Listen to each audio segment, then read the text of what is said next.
President Museveni recently stunned the country when he accused his political opponents of stealing at least 1 million of his votes in 2021 general elections. He added that he had proof of these claims. In the recently concluded Kawempe North by-elections, Museveni again accused the National Unity Platform Party of stealing some of his party's votes. He also threatened to go to court to challenge the outcome of the election. Today, Justice Minister Norbert Mao told the Legal and Parliamentary Affairs Committee that the Electoral Commission would use the biometric voters machine as proposed by the President in a bid to stop ballot stuffing. They need to procure a machine with specifications which ensure that the data, the part which stores the data, is embedded and cannot be detached. So I can authoritatively say, having attended that meeting, that the next election will be based on biometric voter verification being compulsory. However, the current legal regime does not allow the mandatory use of biometric machines in an election, but the ministry says the necessary regulations will be presented to Parliament for scrutiny and eventual approval. The Cabinet put a committee chaired by the Honorable Chris Baryomonsi. Now, Chris Baryomonsi is coming with his report, so the bill is alive again. I believe that before the end of this month, Cabinet will quickly approve it and then we'll bring it. Recently, the Electoral Commission said they had not been allocated funds to procure machines and are not able to use the Uganda Bureau of Statistics machines because the battery life of the machines is short. The Ministry of Justice and Constitutional Affairs is looking to raise its budget above the 201 billion shillings. However, the sector came under attack for failing to compensate work claimants who lost their livestock in Teso, Lango and Acholi. I thought Minister should come to defend this budget as it is, because it's a cabinet document. Now, we are faced, we need money here. Did you discuss this in the cabinet?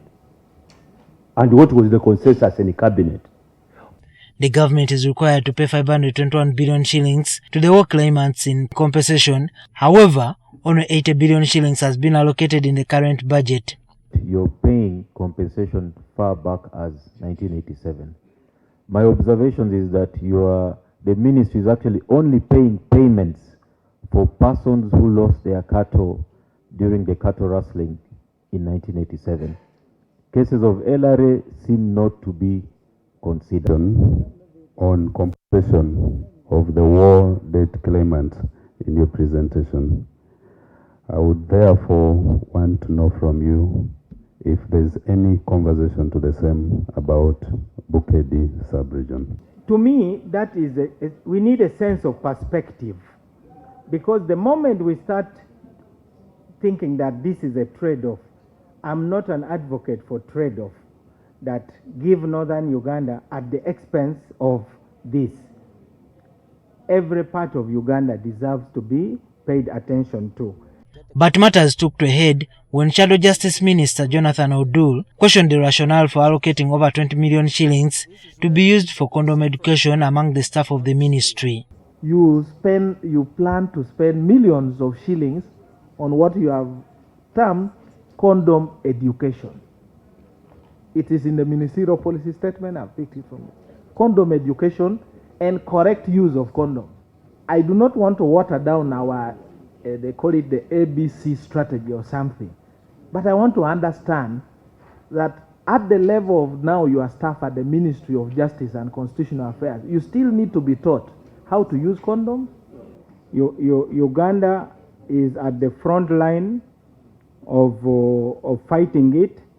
Our president has received accolades for being one of the few leaders who publicly acknowledged that it was a problem, and his strategy was that Uganda is a poor country. If you fall sick, we may not afford to treat you, so please, let's prevent it.